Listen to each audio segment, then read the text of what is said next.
What's up, Metal Maniacs? This is Ritchie Randall from Gravehuffer, and we want to wish Metal Messiah Radio happy 15-year anniversary. Crank it up.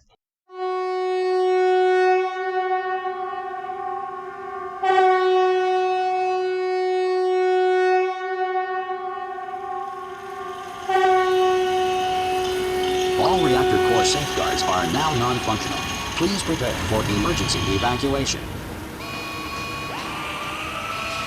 All reactor core safeguards are now non-functional. Please prepare for emergency evacuation.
Alrighty, Metal Maniacs, here we go. Please help me welcome back to Metal Messiah Radio, hailing from Joplin, Missouri, from extreme metal band Gravehuffer. Back here to update and inform us about the latest news concerning the band, including the band's upcoming release, Depart from So Much Evil, due out February 17th, 2023, on Black Doomba Records, based in Atlanta, Georgia. Joining us once again, we have Ritchie Randall on guitars. Hey, Dave. How's it going, man? How you feeling? I'm doing good. How are you? It's good to have you back. I remember last time we had our last conversation, you were not feeling so well, and we had a really weird situation with a Skype interview that we had. But it's just a year later, and everything is different. And you have new music to talk about. You have a lot of things going on that's pretty new. So it's always a pleasure having you back on the show because you always have something to say. You always are a great guest. So, welcome back to the Metal Meltdown, Ritchie. And I just want to say, Happy New Year. Happy New Year, Dave. Thank you so much. I appreciate you having me, and I'm excited to talk about all the new things in Gravehuffer land. That's great. And thanks as always. You always reach out to me. You tell me you got some new stuff coming up. Can we get on the show? I think you reached out to me maybe a month or 2 months prior to the release coming out, so you made sure that we get this done, and I really appreciate that. Yeah, you're the best. Previously, we had the opportunity to talk about Necroeclosion. We actually talked about that a couple of times, and I firmly believe that this is what I consider your masterpiece, the Gravehuffer masterpiece. This is like my favorite offering, and I think it's your strongest effort to date. Have you heard that before? I can't say I have. I feel like everybody seems to think we get better as we go, which is, that's what we strive for. That's great. But yeah, we're really proud of Necroeclosion. It was an album that was made under very odd circumstances, and I feel like it made us like stronger, I guess, in a way, where we were the remaining people in the band were able to pull together, just basically rely on each other for strength and getting through it. And it was definitely difficult circumstances, and some people fold under the pressure. And Tommy Stewart, our label at Black Doomba Records, he's like, I love you guys because no matter what gets thrown at you, you guys just forge ahead, and I feel like you come out of it better, and so whatever doesn't kill you makes you stronger is a very cliche but popular saying, and I feel like it's that way for a reason, because it's true for the most part, and I think it's reflected in that record. Yeah, it definitely shines. Like I said, that's my favorite offering from you. I don't know why it is, but the music just hits me. I feel the music more. It just really, it's something special to me. And so, yeah, congratulations on that and how it all came to be. What doesn't kill you makes you stronger, for sure. And I want to talk about TikTok for a moment, because I know since at least a year, I would say about a year, you've been on TikTok. So I'm curious to know, as far as this platform of social media, has it been beneficial to the growth of the band and its fan base? TikTok's been kind of a work in progress, I guess. We're learning as we go, just like I feel like everything with this band, we learn as we go, and TikTok's no different, but it's definitely something that's new territory, and we're still trying to figure out what's more effective as far as like getting the most engagement and the most like streams and likes and plays and all that stuff. It's definitely something that like I said, we're still trying to wrap our heads around and figure out what works and what doesn't. We're not a band that typically has our phone in our hand all the time. So right. So it's not like, it's not something that, it's not that conducive to how we are as people. So that's what makes it a little more difficult. Like I don't want to say it's forced when we get on TikTok, but it's almost something that's got to be a little more deliberate, if that makes any sense. It's like we have to really think about, okay, we want to try to do this, blah, blah, blah. It's not very spontaneous, for sure. Because we have tried being spontaneous and doing the TikToks, and that it hasn't seemed to work too well. Normally, the more thought out stuff seems to work better. So when we do post stuff on there, I kind of like the feature where I've noticed Facebook and Instagram doing this too, where you can add music to a video or just a still picture or whatever. And since our music is being distributed digitally on TikTok now, we can put our own music up there, and people can hear us and then go check us out if they like what they hear. If they scroll on TikTok and see, oh, that's kind of cool, what's that music in the background? That seems to be a thing that's working for us. So yeah, that is a good thing. I find TikTok is more geared to, I guess, the girls out there that are doing their what they call their matches and attracting the young boys out there. That metal is the metal we're talking about is very underground, and when you get on TikTok, it's really not a popular channel, let's say, on TikTok. But I've tried going live too and tried to talk about the metal and all that, and it takes a long time to build it up. And so yeah, I can understand what you're saying. Yeah, TikTok is mainly from what I see, more about the girls and their power to control the guys, that kind of thing. Yeah, I mean, that's the whole thing. The TikTok dancing girls, blah blah blah, and that's kind of what it's known for, I guess. And but I feel like if we just keep plugging away at it, I think it's just going to be an organic kind of thing, like all other social media. Just build your following organically, and it's a slower process, obviously, because stuff. Obviously, metal music's not going to go viral like some of these other things that are Exactly. It's never been a trending kind of thing. Right, but I think putting more videos out, like what you were talking about, the more videos you put on out there and on the FYP, people could notice you that may have not noticed you before. That's a good thing. It's just another platform to have a little bit more promotion. So, in that way, it's a good thing. So, sure. Anyway, since we last talked, I appreciate again the emails I've got from you. You had released 3 cover tunes, singles. We'll mention them over the course of 2022. You had a Godflesh cover for Like Rats. You had a Twisted Sister cover for Destroyer. And then you had a pretty interesting song. Really, when you listen to it, it's like, wow, very interesting. Like if you had a little bit of herb to listen to this to, you, I think, appreciate it to the fullest. It's a Frank Zappa and Black Sabbath cover, Inca Roads with Children of the Grave. I played it the other day, and people in the chat room were saying, wow, this is a really different type of song. I'm like, yeah. Right? Yeah. So, congratulations on the covers. What was the thought process behind doing these particular covers? Well, initially, the newest Gravefuffer release was supposed to be it wasn't supposed to come out till later in 2023, but things kind of changed when we were doing these covers, and we were going to record the covers just to give people something to basically tide them over until the new release.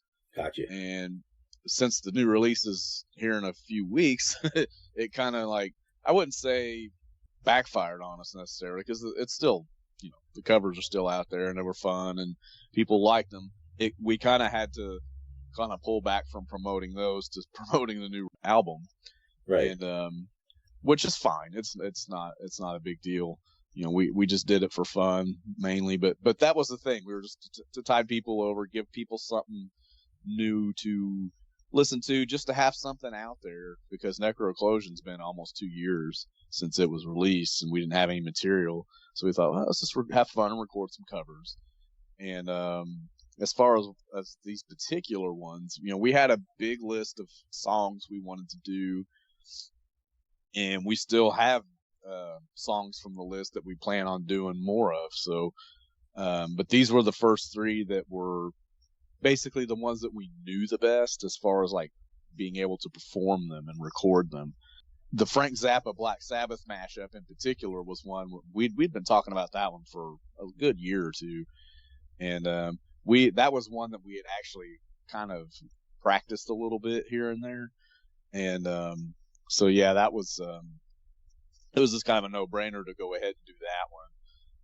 And the Godflesh one was one that we had talked about for a long time, and the Twisted Sister one, that was one we were gonna record that as like a bonus track for Necroeclosion, if I remember, something to that effect. But it was when we were recording Necroeclosion, that was one that was talked about even back then. And so we're like, well, let's get this. We've been talking about doing it, so let's do it. That's kind of how we work. We talk about things. Sometimes we hem and haw on them a little bit, and then we'll decide, okay, now's a good time to do it. And they're just, they're obviously bands we enjoy. Black Sabbath's obviously a huge influence. Frank Zappa's a huge influence. Maybe you might not hear that as much, but we do like to do different and weird stuff and experiment. So, maybe people will get the Frank Zappa thing. Godflesh is a massive influence on myself, and the other guys too. And Twisted Sister is just kind of one of those things where we all loved those guys when we were kids, So, and I'm, they're from your area, so it's just fun to do, and we had a lot of fun recording them, and everybody seems to like them, and enjoyed that we did it. So yeah. Now the new record's coming out. It's like I said, we didn't want it to be confusing or anything, but we didn't. If we would have had our way, we would have probably released them a little earlier, and like maybe in the summer of last year rather than the winter. Okay. But since the new album was pushed forward, we released the CD this February, and then the vinyl is going to be released separately. We were going to release them at the same time, so I got you. That was kind of the deal, and we decided, along with the label, to go ahead and put the CD out and then release the vinyl separately, because vinyl pressing is so backed up right now. You know, a lot of bands are releasing CD and vinyl separately right now, so we thought, let's just get it out there. Yeah, this is very true. And by the way, how's everybody doing in the band? Oh, they're doing great. They're doing great. You know, I mean, you know, it's super busy times right now. Yeah, that's good. And now you have to promote the new album. So let's start talking about Depart From So Much Evil. Again, this is due out February 17th on Black Doomba Records again. And I assume you're very happy with this label. So I'm glad it's all working out for you. So let's talk about this album. Let's talk about the entire making of this album, as far as the writing process for it, how it all came together, and which studio this was recorded in.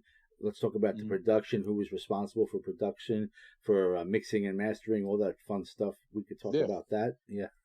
Depart From So Much Evil is obviously it's the album, but it's also the title track, and it's the last song on the record, and it's 22 minutes long.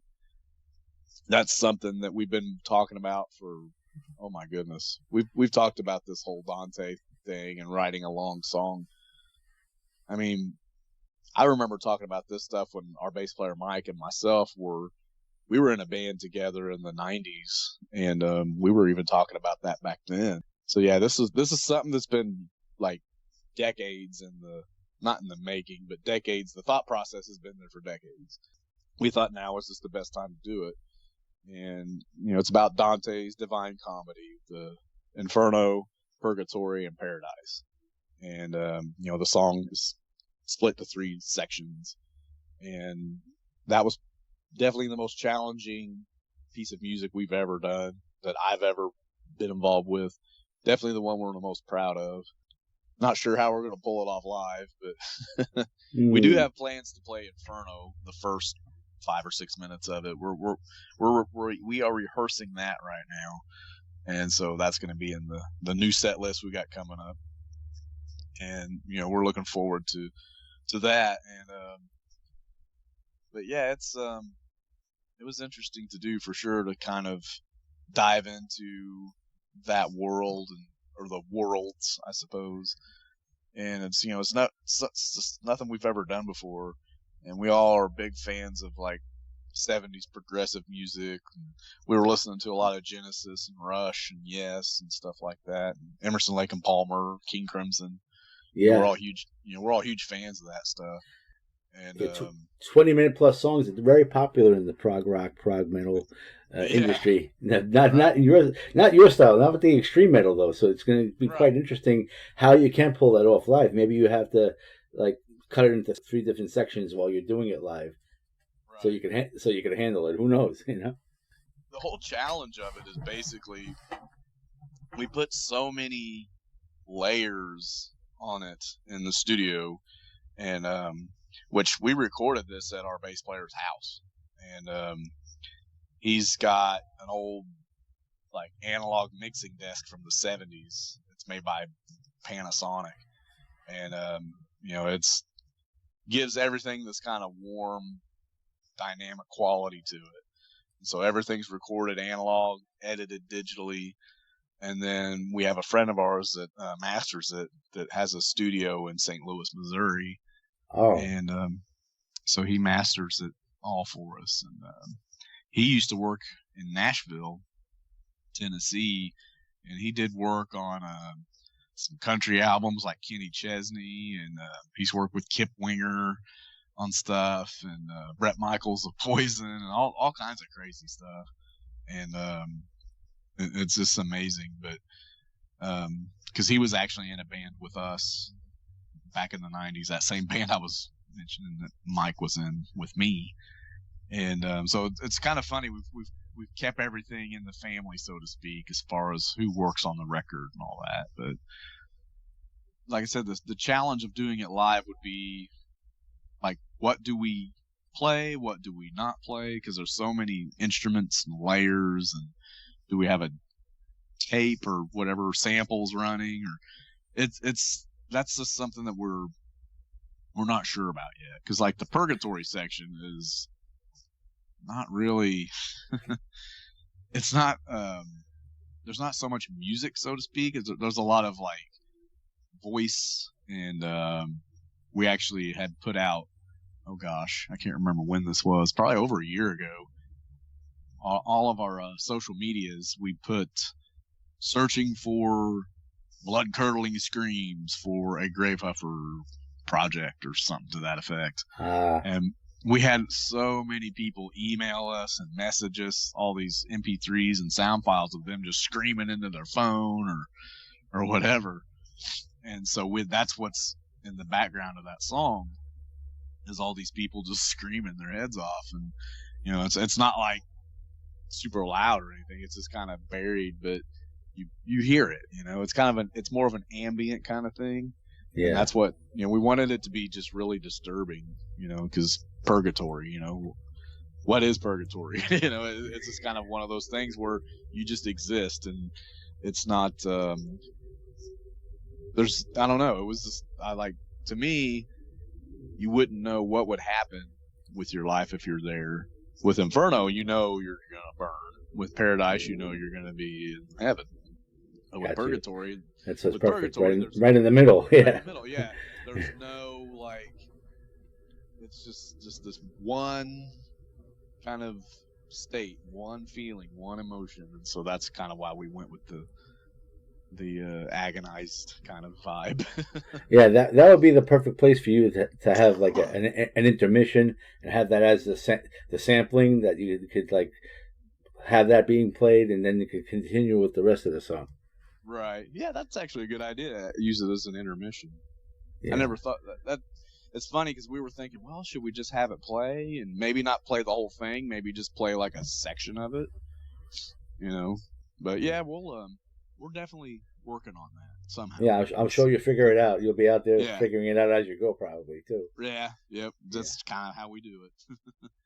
I find that the cover art is quite interesting. It looks like it was like you made it yourself, maybe. I don't know, but could you tell us who designed this? And also, I don't know, every so often I notice that the Gravehuffer logo looks slightly different, almost from album to album. Maybe not necessarily all the time, but definitely it is different from the previous offering. So, who designed the latest logo? I like it in red too, but it looks a little thinner, maybe in the font, and very spiky, very spiky. Yeah, we wanted the logo to not be quite as, what am I trying to say, intrusive, I guess, because we wanted the art to really shine through more. And Eric Sweet did the art. He did the Necro-Eclosion art, and he did Your Fault. So he's done the last 3 album covers. I see. Okay. Yeah, and there's a piece that's on the back of the record. He did that as well. And he's a friend of ours ever since, gosh, I think we met him in like 93 maybe. I mean, we've known him forever. And the narration that's in Depart From So Much Evil is him. He narrates. That's him speaking. That's doing all the speaking parts. And you know, he's got him to good use. Yeah, exactly. Draw, you know, and the thing is, these are actual paintings, you know, big, huge paintings, and then we have them photographed, and that's what we use for the record. But he actually submitted. It's kind of a weird. He basically showed us all these different ideas he had, because he's I don't know if he's necessarily of Italian descent, but he lived in Italy for probably 10, 15 years or something like that. And he was a teacher there. He taught Italian language. So he's very, very familiar with the whole Dante's Divine Comedy. You know, it's written in Italian, so he understands it. And so we thought, we've got to ask him to do the art. It was obvious. And gosh, he showed us probably 15 or 20 different paintings. Oh, really? Yeah, all in various, they were various stages of completion. And he sent them to us, and it's like, what do you guys want me to run with, so to speak? Right. And Mike, Travis, and myself all picked the same 2 paintings without, we weren't even with each other. Like, Mike picked his 2, he sent them all to me, I picked the same 2, and then Travis picked the same 2 as well, which was weird. Out of all these 15, 20 plus pieces, we all 3 of us picked the same 2 pieces to use. And so we're like, wow, that was pretty cool. And I'm not sure what he's doing with the other art for it. I think he's going to put together some kind of not a comic, but he's going to put together some kind of like gallery of Dante-inspired art. So, oh, that's interesting. It's also interesting that you were all on the same page. How rare is that? Yeah, I know. We thought that was really cool. We that just goes to show we deserve, or not deserve. We belong in this band together. I see. That's cool. That's a cool story. Yeah. But as far as the change in the logo, did he have anything to do with that, or who did that? That was our bass player Mike. He's the one that's designed our logo, and it was also kind of his idea to change the logo a little bit every time to kind of represent change in the band, because every time the logo changed, we would have either a member change or something like that. So that's kind of what that signifies. I got you. That makes perfect sense too. Mm-hmm. So let's talk about the best place for the fans to get the Gravehuffer latest release coming up here, Depart from So Much Evil. One thing I've noticed that I never noticed before, I don't know if you've had it before, but you have the link tree. So that's like the perfect place, I think, because you'll have everything related to Gravehuffer as far as links right on one page. So let's tell everybody, it's linktree/Gravehuffer. And right there, you'll have your Facebook links there. You have your Bandcamp. Maybe, I think you have two different Bandcamps there, probably. You also have, I think, the Spotify, the iTunes, Amazon, Amazon too. Music, I believe that's up there. I can't remember for sure, but we've got Season of Mist. They're a French record label, but they also distribute stuff, and they've got the Necroclosion vinyl as well as 4 different T-shirt designs that are print on demand that you can get. We mainly have that for overseas. Just to save on shipping for people like in Europe and UK and places like that. So as far as pre-ordering the new album, we have a pre-order set up on the Black Doomba Records Bandcamp page, and you can also pre-order the digital from our page. And then once the actual official release date is February 17th, once that hits, then you can order the physical copies from both our page and the record label's Bandcamp page. And you're saying down the road you're going to have the vinyl available. Let's Correct. talk about what style you're going to do. I would imagine you're going to have more than one style of vinyl. I would imagine you're going to have like a splatter design. I'm just imagining that. I don't know, but what's your plan? Well, we're going to have 3 different variants to coincide with Inferno, Purgatory, and Paradise. There you go. And so I mean, it's we haven't seen the final, I guess, mock-ups of this yet, but we're gonna go with like, trying to remember, like, I believe the Inferno vinyl is gonna be red and black, or red, some kind of red splatter, and the Purgatory is just going to be the black audiophile 180 gram, Purgatory black. And then the Paradise, I believe, is going to be like purple, Paradise purple, something like that. This is all still kind of in the, like I said, it's in the working phases right now. And we've still got to wait for the manufacturing place to get back with us on what it's going to look like. But it's a place out of the Czech Republic called GZ Media, and that's who did our Necroclosion records. So if anybody has a copy of that, you'll know that it's going to be quality. It's going to look really cool, because that was like a yellow, red, and black splatter, and that was just, it went with the album cover, so it had the same colors in it. Yeah, it really did. It popped really well. And as you said, it's a very tedious time-consuming process getting the vinyl out there. Yeah. How about the cost of it? Does this cost the band? Does it cost you a lot of out of pocket, or does the label take care of that for you? The label takes care of that. That's Excellent. one cool thing about being on the label is they take care of that, and then we just get what we need from the label, and yeah, it works out really well. They took care of the CDs this time as well, so it's a 3-panel digipack that folds out, and we got our the band copies in the other day, and man, they look fantastic. So I can't wait for people to check it out. Excellent. That's great news. I wish you the best with that. Hopefully, it won't take forever for them to get this for you, get this ready for your fans. Anyway, I mean, Well, I mean, we did get the test pressing here a couple of days ago, and we listened. That's good news. That's good news. And so yeah, usually it's 3 or 4 months after you get the test pressing, you'll get the vinyls.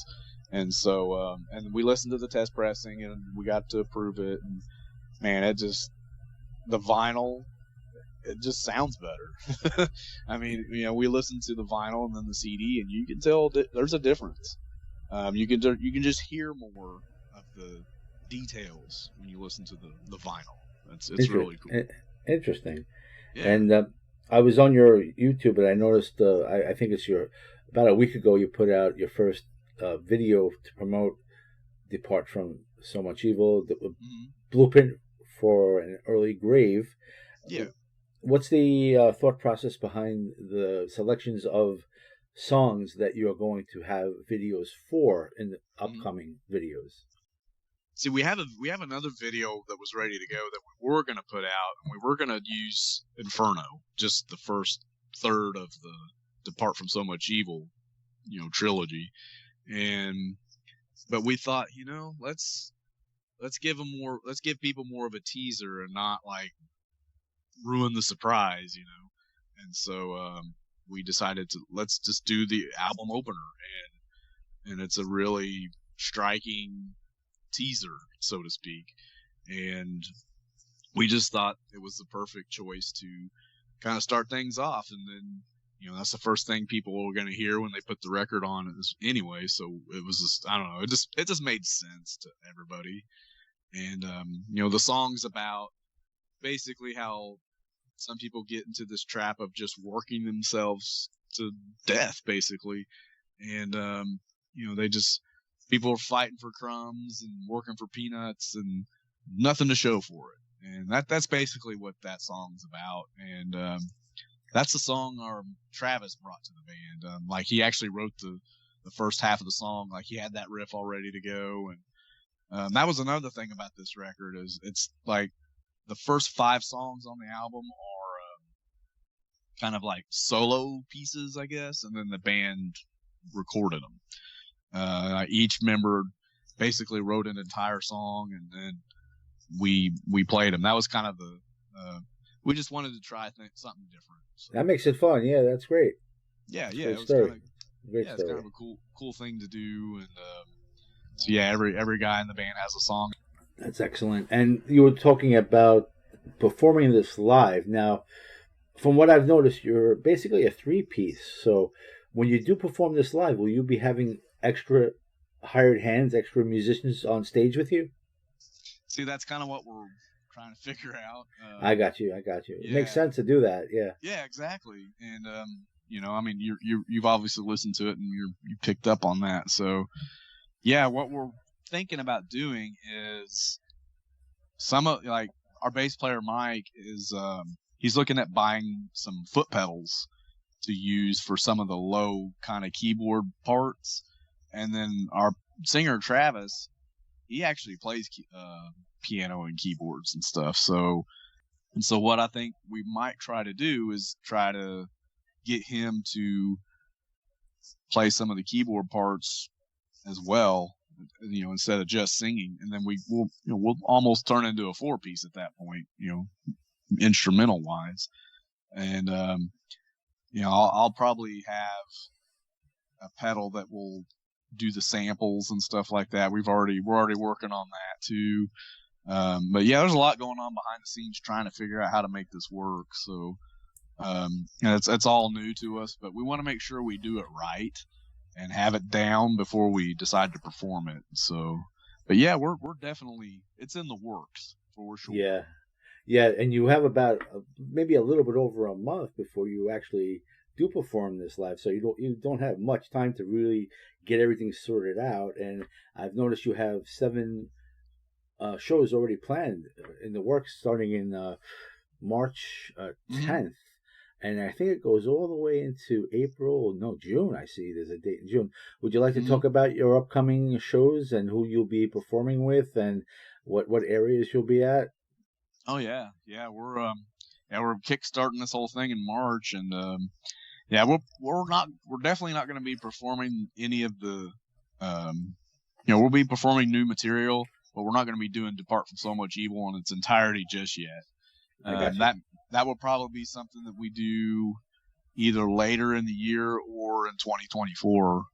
We may just do an entirely new set then. But this year, so far we've got part of Depart, the Inferno section, and then like 2 or 3 of the songs from the first half of the record, as well as Necroeclosion and Your Fault Stuff. But we're starting in Tulsa, Oklahoma, going to Oklahoma City, and we're going to Fort Worth area, Denton, Texas, and Austin, Texas. We're playing during what's called South by Southwest, and that's going to be unreal. Like, I guess the whole entire city is basically taken over by musicians, and so we're really looking forward to that. And we got April. We're doing more north. We're playing in Missouri, and we're doing Kansas, and we're doing Kansas and Missouri, kind of venturing out just a little bit, not as far. For May, I don't think we have anything going on right now. And then in June, I believe we're going to like Iowa and Kansas and Missouri as well. July is going to be fun because we're going to do some Texas and Colorado dates. September, we're doing like Michigan and Indiana, I believe, and possibly Illinois, maybe Chicago area. October, we're going to be doing Tennessee. We're playing a big fest in Tennessee. And I'm sure we'll probably be doing like Arkansas and possibly another Missouri date. And then in November, we're playing in Tampa, Florida. And so we'll probably be doing some stuff on the way to and from. So probably Atlanta, maybe Alabama or South Carolina or something like that. Possibly even Tennessee as well. So yeah, we do these, we like to call them our ninja runs, where we'll just do these 3 or 4 day strikes. And we try to do that at least once a month. So, we usually do a handful of dates every month. And sometimes we keep it closer to where we're at, and sometimes we venture out more. It just depends on how everything falls into place. So, it's going to be definitely another busy year for us. Yeah, it sounds like you got a lot of things going on the whole year. Wow. Right. Yeah, and we're booked up all year. And what bands do you think you'll be working with as far as getting out there, maybe opening up for you or what have you? Do you have anything as far as details about what bands will be playing with you? Yeah, in Oklahoma, we got our friends in Medicine Horse and a brand new band called Union of a Dying Sun. The thing that's cool about those guys is I think it was in 2010, we opened for Death Angel, and one of the bands, Medicine Horse, they went by another name, and they actually played that show with us. And then when we played the next night in Oklahoma City, one of the other bands we play with there, Self-Inflicted, they were on that Death Angel show as well. So it's like, man, we haven't played with these guys since the Death Angel show, and so we're playing 2 separate shows with those guys. And the Union of a Dying Sun, the singer guitarist in that band was actually our label manager when Mike and I were in the punk band in the 90s. So again, it's all this close-knit music family, and we just kind of keep coming back into each other's presence, I guess. And I'm trying to think, when we play in Texas, now that's going to be all new bands we've never played with before. Within the Walls and Omnic, I believe, are who we're playing with. And we're playing at a place called Killer's Tacos. It's a taco restaurant. I saw that. They just happen to have a venue that I don't know if it's outside, but so many people have recommended we play this place, and I was like, well, I guess I better just book a show there. And so I'm really looking forward to that. Let us know how that worked out for you when it happens. Yeah, that's gonna be a blast. And then the next night when we played during South by Southwest, we're playing at a place called Kick Butt Coffee, and I guess it's a coffee shop that has a venue. That's gonna be a free show, and it's called the Gravitoid Heavy Music Fest. And Gravitoid is I guess it's a record label and a promotion company down there in that area, like Dallas, Fort Worth, Austin. And there's going to be like, I don't know, 10, 15 bands on this thing. I think it starts at like 1 o'clock or something. And we're actually the last band to play. I think we play at midnight. And there's bands from like Mexico and there are bands from all over the place. So that's going to be amazing. I don't remember hardly any of the names of the bands, but there's a few, like Three Wheeler Band. I think they're one of the bands from Mexico. Temptress, I believe, is one. I think they're from Texas. I don't want any of the guys to get mad at me. Sorry, guys, I don't have it all in front of me. But yeah, there's a whole bunch of Texas and Mexico, and I feel like there's a band from LA even. Damn it, I can't think of their name, but it's like a 3-piece. I believe they have a female bass player that sings. But yeah, dude, I'm looking forward to that. That's gonna be really cool. You're probably gonna have a big turnout if you said it's free, so people they come to those things. Oh yeah, it's free. South by Southwest, like I said, it's like a musician or artist, like an symposium or something, and it starts that previous Sunday, I believe, the 11th or the 12th, something like that, and it runs all the way through the following weekend. Like it's 9 or 10 days, and it's a big deal, I guess. So it'll be good for promotion, but it's gonna be late for you though. It's gonna be late for you. You get on stage at midnight if it's on time. You know, maybe you run late. Those things always run late. Yeah, but it's still be good. Well, when we played Tennessee Devastation Music Fest last year, they were actually ahead of schedule. And really? So you sometimes you just don't know. I think what they did was they underestimated how efficient they were going to be, and they had a terrific crew. And because this is the first time they'd ever even done a festival, and I was one of the most well-run things we've ever played, and it was just amazing to me. And I'm pretty sure we're going to play it again this year. So. At these kind of events, do the bands, do they share the equipment, or do they all set up their own drum kits and everything? How does that work? How is it so efficient? Do they share? Sometimes the fests have shared, like they call it backlining, where they'll have everybody play through the same cabinets, and then you'll just bring your amp and your pedals and your guitars and stuff. Sometimes everybody will use the same drum set.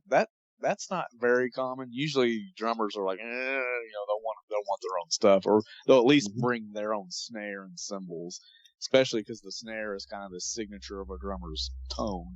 So a lot of the times they'll at least bring a snare, because we played in New Jersey last summer, New Jersey Metal Fest 7, and they did share drum kits for some of the bands, because our drummer Todd played the kit that was up there, and we played the guitar cabinets and stuff that were already up there. And that was something else. That was incredible. But yeah, every one of these big fests we've played has been really well run. So that's good. It is really good. And I think part of it is you were talking about efficiency. I think part of it is down to the bands that are picked to play these things are professionals, and or they've been doing it a long time, or they have stage hands and stuff that tell them, get your shit up there and get it off when you're done. Like when we played New Jersey Metal Fest, they had a clock on the stage, and it was like right in front of me.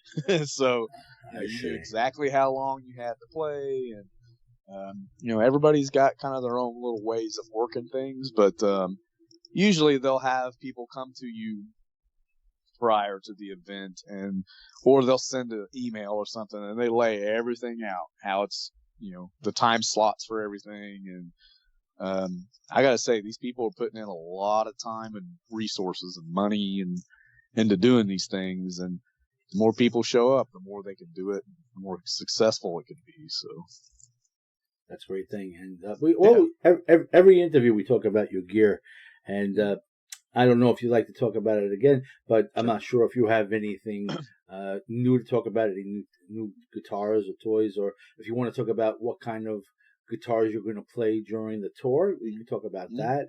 We can mention anything you want about it. Yeah, you can mention anything about that you'd like to. Yeah, this new album, I'm playing 7-string guitar, which is a first. Nice. And so I'll be bringing the 7-string Solars out with me. And I'm getting new Arachnid cabinets as our cabinet builder, and I'm getting some new cabinets made. They're going to be coffin shaped, and we're going to be putting those up there, give us a little more of a interesting vibe. And I probably won't have them till a little later, but they're expensive. So even though we're endorsed by them, we still gotta buy the materials. I see. But yeah, that's getting started here probably in a couple weeks. He'll probably have them for me by April, I'm guessing. But I'm pretty sure we're still with the same companies I was with when we last spoke. Pig Hog Cables. In-tune guitar picks. I've got brand new guitar picks with new art on them, art that ties in with the new record. And I'll have those with me. I think who else? And we're still with Coffin guitar cases, the whole Coffin thing.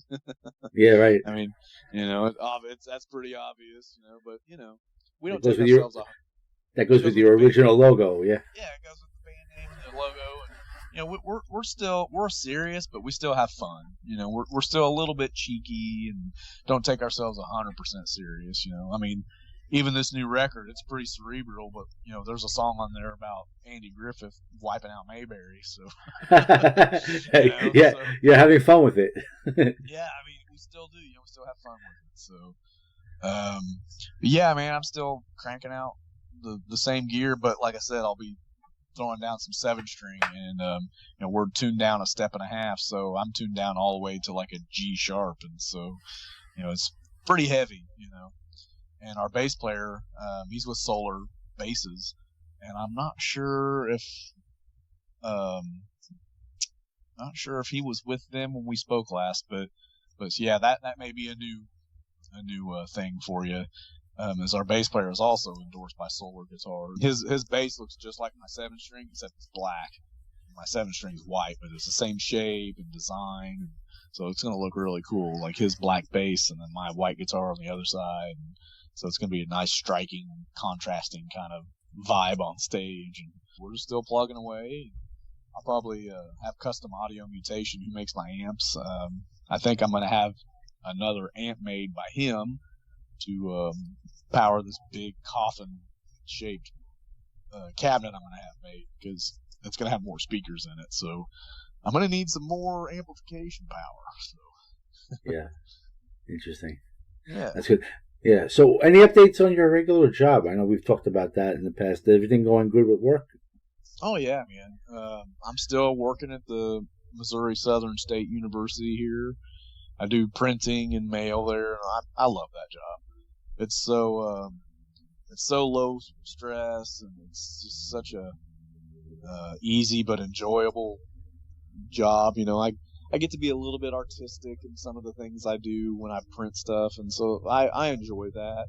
And I actually got a really nice recommendation the other day. They have these things, I can't remember exactly what they're called, but you get emails every time somebody recommends you for like a service award or whatever. And the sender was anonymous, of course, but they said, Ritchie is a blessing to this university, and he answers all the annoying questions we have, and he does everything with a smile on his face, and blah blah blah. And it was really nice to feel appreciated, and I just think after being there 10 years to still have people appreciate what I do it's amazing. Yeah, that's a good thing. That's great. Yeah, you get to working at a job or doing things, even in the band. It's always cool when you get a little pat on the back. So, congratulations. Thank you so much. Yeah, I believe we brought everybody up to speed on everything that we can about Gravehuffer, but I want to make sure, is there anything that we need to tell them that we have yet to do yet? No, I don't think so. I feel like, we talked about the new record and shows and even some older things, and you say, we talked about gear and I think all our plans are laid out there, man. Yeah, I Thank think you. we always have a very good conversation about Gravehuffer Yes, and we everything do. involving them. So I appreciate your time again and coming here on Metal Meltdown to talk about everything related to and all the updates with Gravehuffer. But at this time, would you like to say anything to your fans that are tuning in from around the world? Yeah, man. We appreciate everybody that's like into what we do, and I feel like everybody that is into what we do tends to appreciate music at a deeper level, and we really are. What am I trying to say here? I keep saying appreciative, but we notice those things, and because we're big music fans too, and we like to dig deep and dive deep into what we listen to and what we enjoy as far as the arts, and I'm glad that the people that are into our music they're not into it just for the energy and the noise, but they like to kind of go a little bit deeper into the subject matter and the art and kind of what things are about. So yeah, we're just glad that people don't think we're just a one trick pony, and we have some substance to what we do, and we appreciate it. And all your fans appreciate you. Keep doing what you do. I know you had doing this Dante's song, a 20-minute song. I wouldn't be surprised. I mean, you do a lot of different kind of metal genres, like all rolled into one sound. You're a very unique sound. But I wouldn't be surprised if you add a little bit of progression, prog type of sound into your sound. I would not be surprised down the road, maybe who knows when, that you do develop that into your sound if you're going to continue to make 20-minute songs, Right. Yeah. I mean, we did put the disclaimer on this new record. The first side of the lyric sheet, there's like somewhat of a explanation saying this is not indicative of our new direction, or like we're not turning into a prog band or anything. But yeah, I think that I think you're right. I mean, we're probably going to do more stuff like that. Maybe not 20-minute songs every album or anything, but I mean, we were already starting to write longer songs. Like, well, Necroeclosion's got a song that's 6 minutes and change, and so yeah, we're already starting to kind of dip our toes into the more progressive type things. So yeah, I think you're right. That's cool. Well, it'll be interesting to hear whatever comes up next, because you always change your sound a little bit from album to album, I find. Yeah. Yeah, we get bored. We're old and bored. No, that's cool. It keeps it interesting. Keeps people like, that's not the same thing. So it's not like some bands, they put albums out. Everything sounds the same from album to album. You really can't say that about Gravehuffer. Oh, no. No, we don't, I don't think it's necessarily getting bored, but we like to challenge ourselves. I guess that's the main kind of thing, we're always up for the challenge, and I don't know, we're always looking for that perfect chord or those perfect series of notes or something that tickles our fancy, so to speak. And you like to keep it interesting for your fans so they don't get bored. Exactly, we do. And, we're glad people are along for the ride. That's cool. That's cool. And so I want to wish you, again, you and everyone in the band, a happy new year, and may you have a successful tour and promotion for your latest offering that's coming out on the 17th.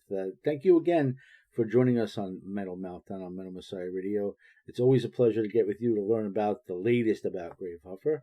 So enjoy 2023 to the fullest, and I'm sure you'll be back here again when they have more music or more anything to talk about with Gravehuffer, and you'll always have a place here. Like I said, it's always a pleasure. It is, Dave. It's always a pleasure, and I appreciate everything you've done for us, and I appreciate that you take the time, and it's very obvious talking to you that you have listened and checked out our stuff, and I mean, I get a kick out of that because sometimes we'll talk to people and you can tell they didn't do much research, and that's kind of like, it's not the best, and it's always nice to talk to somebody that's into what you do. I appreciate your words. You're very kind, and you always it's enjoyable to talk to you. You do really good interviews. It makes it easy for me. Thank you. Thank you so much. It's a fact. So you make it easy for me. I really appreciate that. So no problem. Let's go crank up some more Gravehuffer, and let's crank it up loud. All right. Cheers. All right. Happy New Year, bro.